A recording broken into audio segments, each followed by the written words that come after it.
76 தலைவர் ஸ்டாலின் மிசாவுக்கு போகிற போது நடிகர் விஜய்க்கு 1.5 வயசு. எப்படி அவர் மிசாவுக்கு போகும்போது இவருக்கு என்ன வயசு?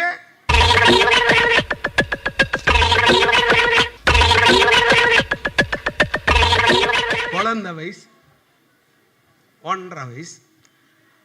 அது சொல்லுது நம்மளை பார்த்து, பரந்தூரிலே விமானம் கட்டக்கூடாது, விமான நிலையம் வரக்கூடாது என்று நானே நேரடியாக போய் பார்த்தேன். இந்த ஒருங்கிணைந்த மாவட்டத்தில் மட்டும் இல்ல, மாணவர் அணியிலிருந்து இளைஞர் அணியிலிருந்து இந்த இளைஞர்கள், என் மருது கணேசிலிருந்து எங்க அண்ணன் சண்முகிலிருந்து திமுக தொண்டன் இந்த நாட்டில் வாழுகிற எல்லா வீட்டு துக்க நிகழ்ச்சியிலேயும் கல்யாண நிகழ்ச்சியிலேயும் எல்லா இடத்திலேயும் இருக்கிறான் என்றால் கலைஞர் என்கிற தலைவன் வளர்த்த வளர்ப்புடா. நீ சும்மா போய் பரந்தூருக்கு பறந்து போயிட்டு சும்மா ஒரு 5 நிமிஷம் வேன்ல நின்றுட்டு வந்துட்டு நான் பரந்தூருக்கு போனேன். அதுல வேற நம்மளை கேள்வி கேட்கிறாரு. ஒன்னு கட்டுவேன் என்று சொல்லுங்கள், இல்லை கட்டமாட்டேன் என்று சொல்லுங்கள். தம்பி நான் என்ன சொல்றேன், 2 விஷயம் சொல்றேன் தம்பிக்கு. ஒன்னு கட்டுகோன்னு சொல்லு, இல்ல கட்டாதீங்கோன்னு சொல்லுன்னு சொல்றீல்ல தம்பி. நீ இன்னும் பனையூர்ல இருந்து திருவான்மியூருக்கே வரல ராஜா. பனையூர் வீட்லயே உக்காந்துருக்கிற, இன்னும் வெளியவே வரல. அதுல நீ பேச பேச ஒருத்தன் சிக்னல் வேற, இந்த ஆதவர்ஜனான்னு ஒருத்தன், அவன்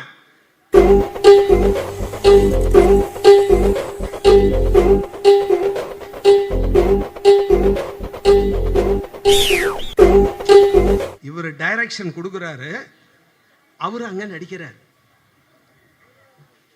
பரந்தூருக்கு இப்ப நான் என்ன சொல்றேன், நான் இப்ப இங்க வந்தேன், இப்ப என்ன சொல்லலாம், உதாரணத்துக்கு தியாகராயர் கல்லூரிக்கு வந்துட்டு போனோம்ப்பா அப்படின்னு போனோம், நேற்று வந்தப்பான்னு சொன்னா நான் என்ன சொல்லணும்? தியாகராயர் கல்லூரிக்கு போயிட்டு வந்தோம்பா நேற்று, அதானே சொல்லணும். நான் தியாகராயர் கல்லூரிக்கு நேற்று போய் வந்தேன், அதையும் படிக்கிறார். ஏப்பா நீ தான் போய் வந்ததை சொல்றதுக்கு எதுக்குப்பா எழுதி, அதுக்கு வேற பக்கத்துல அவரு என்ன சொல்றான்னு தெரியல. அது என்ன புசுலியா குசுலியா? அவரு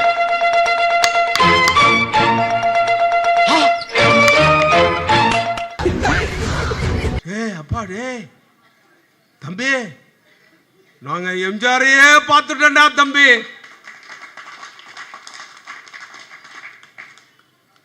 அந்த காலத்தில் எங்க சினிமாவில் எஸ்.எஸ். சந்திரன் எங்க அண்ணா ராதாரவி என்ன இந்த மாதிரிலாம் நடிப்பாங்க.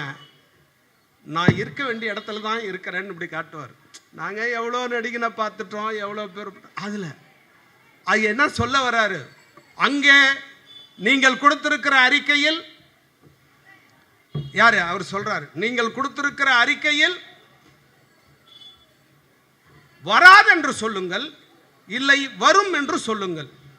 அவர் சொல்றார், தம்பி ஒரு கிராமத்தில் ஒரு தரப்பு மக்கள் சுடுகாட்டுக்கு இந்த பாதை தான் வேணும்னு சொல்லுவாங்க, இன்னொரு தரப்பு மக்கள் இந்த பாதையை நீங்க கொடுக்காதீங்கன்னு சொல்லுவாங்க.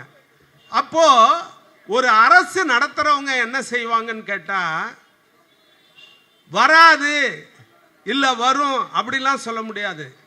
2 தரப்பு மக்களையும் அழைத்து தொடர்ந்து பேச்சுவார்த்தை நடத்தி அவர்களிடத்திலே சுமூகமான ஒரு உறவை ஏற்படுத்தி அவர்கள் ஒப்புதலோடு ஒரு இடத்தை தேர்வு செய்து பாதை அமைப்பார்கள். நான் சொல்றது ஒரே ஒரு சாலைக்கு மட்டும் சொல்றேன்.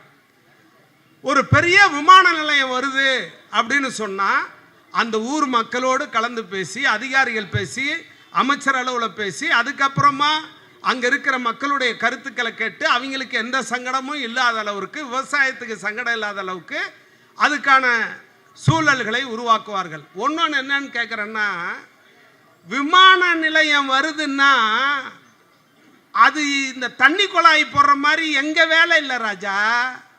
ஒன்றிய அரசு ஒரு இடத்த முடிவு பண்ணுவான் இல்லையா வக்கீல்? எங்க வக்கீல? ஒன்றிய அரசு தான் முடிவு எடுக்கணும்.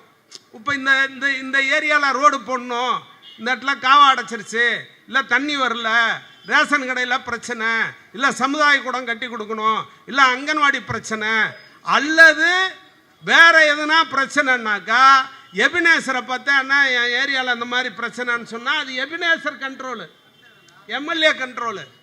விமான நிலையெல்லாம் மத்திய அரசோட கலந்து பேசி ஒரு மாநில சர்க்கார் மத்திய சர்க்காரெல்லாம் கலந்து பேசி எடுக்கிற முடிவு. இதெல்லாம் உனக்கு யாரும் சொல்லி கொடுக்கலையா ராஜா? அதெல்லாம் கேளு ராஜா மற்றவங்ககிட்ட. சும்மா மேடை இருக்குன்னு சொல்லிட்டு மைக் இருக்குன்னு சொல்லிட்டு நான் மக்களை கூட்டிக் கொண்டு நானே வருவேன். வா வா ராஜா வா. ஆனா நீ வர்றப்போ நீ சொல்ற அந்த பிரச்சனையெல்லாம் சுமூகமா என் தலைவன் முடிச்சிருவான், அது வேற விஷயம். ஆனா நீ பார்க்க வர்ற தலைவன் யார் தெரியுமா? இந்திரா காந்தியை அரசியல் களத்திலே எதிர்த்து, ராஜீவ் காந்தியை அரசியலில் ஆதரித்தும் எதிர்த்தும், சோனியா காந்தியை ஆதரித்தும் எதிர்த்தும், கம்யூனிஸ்ட் தலைவர்களை ஆதரித்தும் எதிர்த்தும் அகில இந்திய தலைவர்கள் சென்னையிலே ஃபென்சர் பிளாசாவுக்கு பக்கத்திலே மேடையிலே நிற்க வைத்து தேசிய முன்னணி துவக்க விழாவில் இந்தியாவில் மகத்தான இளைஞர் பட்டாளத்தை கையிலே வைத்திருக்கிற ஒரே தலைவர் மு.க. ஸ்டாலின் என்கிற தலைவன் என்று இந்தியாவில் இருக்கிற தலைவர்களால் பாராட்டப்பட்டு, வெள்ளத்தால் பாதிக்கப்படுகிற நேரத்தில், சுனாமியால் பாதிக்கப்படுகிற நேரத்தில், சென்னை மக்கள் பாதிக்கப்படுகிற நேரத்தில் எல்லாம் உடனடியாக களத்திலே நின்று மக்களுக்கு பணியாற்றி, இன்னும் சொல்ல வேண்டும் என்று சொன்னால் எல்லா நிலையிலேயும் எந்த நிலையிலேயும் யாருக்கும் வளைந்து கொடுக்காத அம்மா ஜெயலலிதா அவர்கள் முதலமைச்சராக இருக்கிற நேரத்தில் கலைஞர் கொடுத்த 10 லட்சம் ரூபாய்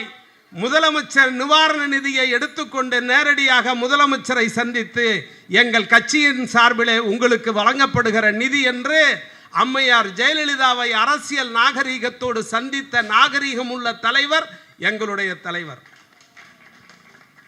நாங்கள் உங்களை அவமானப்படுத்துவதற்காக சொல்லவில்லை. நீங்கள் வந்தால் நாகரீகமாக உங்களை அரவணைத்து வழிநடத்துவோம், அதற்காக சொல்லுகிறோம். தம்பி, நாங்கள் உன்னை ஏன் உரிமையோடு சொல்லுகிறேன் என்றால், என்ன இருந்தாலும் எஸ்.ஏ. சந்திரசேகர் ஐயா மகன் நீங்கள்.